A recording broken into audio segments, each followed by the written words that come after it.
اللہ سبحانہ و تعالیٰ کو سب سے زیادہ محبوب نماز مرد کی وہ ہے جو فرائض کے علاوہ، فرض تو مسجد میں جا کے ادا کرے گا مرد کے لیے جو فرائض کے علاوہ کی جتنی نمازیں ہیں نا، تو نبی علیہ السلام نے فرمایا ان میں سب سے زیادہ پسندیدہ مرد کی نماز فرض کے علاوہ وہ ہے جو وہ اپنے گھر میں تنہائی میں پڑھتا ہے۔ تنہائی میں اللہ تعالیٰ کے ساتھ جو کنیکشن جڑتا ہے نا، وہ پبلکلی نہیں جڑ پاتا۔ یہ تو الحمدللہ سب اس بات سے بخوبی واقف ہوں گے۔ ہمارے آس پاس کچن کا کام، ذمہ داریاں اور کچھ دوست احباب یا بچوں کی مصروفیت لگی ہوئی ہو نا، تو ہم اللہ تعالیٰ کے ساتھ اس کنوکشن کے ساتھ کنیکشن نہیں جوڑ پا رہے ہوتے ہیں۔ جو رات کی تنہائی میں، سناٹے میں سب اپنے اپنے کام میں مصروف ہیں یا سونے میں مصروف ہیں، جو بھی، تو اس کے ساتھ پھر ہم اللہ تعالیٰ کے ساتھ جو اپنا رشتہ جوڑ پاتے ہیں وہ زیادہ مضبوط ہوتا ہے۔ پھر نبی کریم صلی اللہ علیہ وآلہ وسلم نے وہی بخاری اور مسلم شریف کی حدیث مبارکہ کا مفہوم آگے لے کر چل رہی ہوں، اس میں آپ صلی اللہ علیہ وآلہ وسلم نے فرمایا کہ جو شخص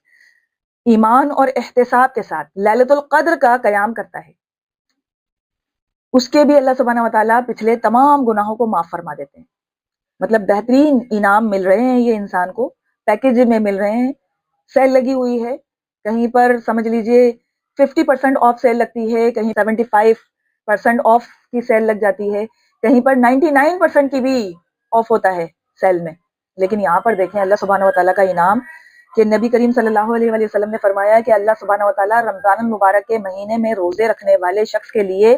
ثواب کا جو اجر ہے وہ 10 سے بڑھا کر 700 گنا کر دیتے ہیں۔ یعنی کہ عام دنوں میں کوئی انسان کوئی نیکی کرتا ہے نا، اس کو 10 گنا اجر تو ملنا ہی ملنا ہے۔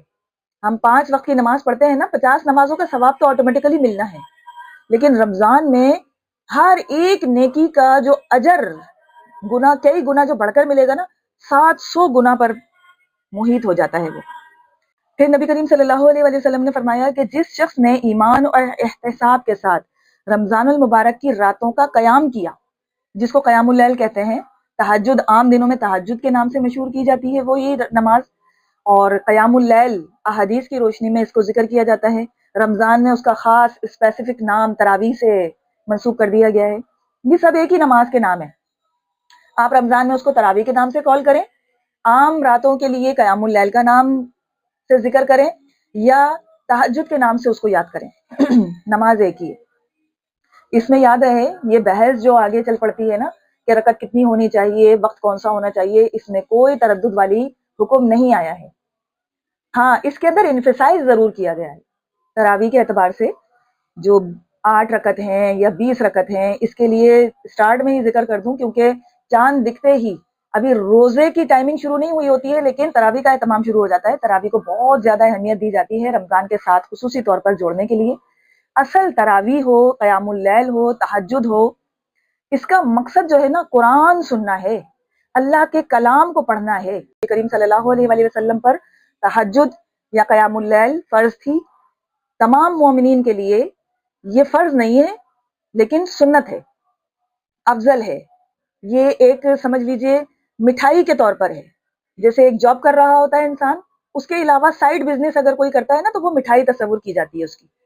اصل تو اس کا جو سرمایہ ہے وہ جاب ہو گئی اس کی، اس سے اس کا گھر گزر بسر، ضروریات، خواہشات سب پوری ہو رہی ہیں، لیکن وہ ٹائم بچتا ہے تو سائیڈ بزنس کر لیتا ہے، اس کو اس زبان میں مٹھائی کا لفظ استعمال کیا جاتا ہے۔ تو یہ سمجھ لیجئے کہ ایسی مٹھائی ہے کہ اللہ تعالیٰ کے حضور انعام کے طور پر اضافی ملے گی انشاءاللہ۔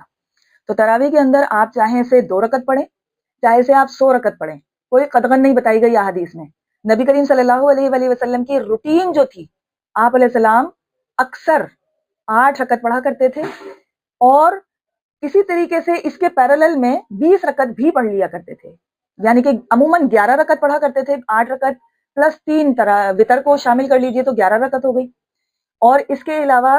احادیث میں برابر اسی طریقے سے درجے کا بیان کیا جاتا ہے کہ نبی کریم صلی اللہ علیہ وآلہ وسلم اپنی اکثر جو قیام اللیل ہوا کرتی تھی اس کی رکعت 21 بھی پڑھا کرتے تھے، یعنی کہ انہوں نے 18 رکعت جو ہے وہ تراویح پڑھی ہے، قیام اللیل کیا ہے، اور جو 3 رکعت ہیں وہ وتر کے شامل کر لیجئے تو 21 رکعت بن جاتی ہے۔ باقی آپ صلی اللہ علیہ وآلہ وسلم نے بعض اوقات 40 رکعت بھی قیام اللیل کیا ہے، اور بعض اوقات آپ صلی اللہ علیہ وآلہ وسلم نے اس سے زیادہ بھی پڑھی ہیں، تعداد مینشن نہیں کی گئی۔ تو جتنا زیادہ پڑھنے کی انسان کی ہمت ہو پڑھیں، اور کم سے کم اگر مطلب انسان بہت آخری وقت میں اٹھا ہے اور سحری کرنے کا وقت بالکل جا رہا ہے، آپ نے بس جلدی سے فراغت حاصل کر کے وضو بنا کر 2 رکعت بھی پڑھ لی احتساب کے ساتھ، پھر اس کے بعد آپ نے سحری کا اہتمام کر لیا، تو اللہ تعالیٰ کے حضور اجر پکا ہے، اجر سے نا امید نہیں ہونا۔ اور اس کی ٹائمنگ کی جو میعاد ہے وہ بھی بتا دوں کہ نبی کریم صلی اللہ علیہ وآلہ وسلم نے اپنی مبارک زندگی میں صرف واحد ایک رمضان میں 3 روز تراویح کا باجماعت اہتمام کیا ہے، خود امامت کروائی ہے، صحابہ کرام نے آپ علیہ السلام کے پیچھے جو قیام اللیل ہے وہ ادا کیا 3 دن، صرف 3 دن، اور احادیث کی روشنی میں اس کی 11 رکعت مینشن کی جاتی ہیں، اور بعض احادیث میں اس کی 21 رکعت بھی مینشن کی جاتی ہیں۔ بہرحال دونوں ہی صحیح سند کے ساتھ ثابت ہیں، اس میں جھگڑا نہیں کرنا چاہیے۔ پھر اس کے بعد جو وقت کی میعاد ہے، تو وہ جو آپ علیہ السلام نے ایک رمضان میں 3 روزہ تراویح پڑھائی ہے، تو اس کے اندر پورا قرآن مجید مکمل نہیں کر لیا تھا 3 دن میں، کچھ حصہ قرآن مجید کا پڑھا۔ تو یہ جو ہمارے یہاں تصور پایا جاتا ہے نا کہ تراویح کے اندر پورا قرآن مجید مکمل ہونا ضروری ہے، اگر 3 روزہ تراویح پڑھائی جا رہی ہیں تو وہ اتنی اسپیڈ کے ساتھ اور اتنی لمبی ٹائمنگ اس کی رکھی جاتی ہے کہ وہ 3 دن کے اندر اندر پورا کا پورا قرآن مجید ہی کور کر لیتے، یعنی کہ ہر ایک دن میں 10 پارے، اندازہ لگائیں 10 پارے جب ہم پڑھیں گے تو کیا اس کی روحانیت باقی رہ جائے گی، بس ٹھکاٹک سجدے اور رکوع ہو رہے ہوں گے، ولی اعوذ باللہ تعالی۔ اصل مقصد اللہ کے کلام کی طرف فوکس کرنا ہونا چاہیے، وہ تو رہتا نہیں ہے۔ بہرحال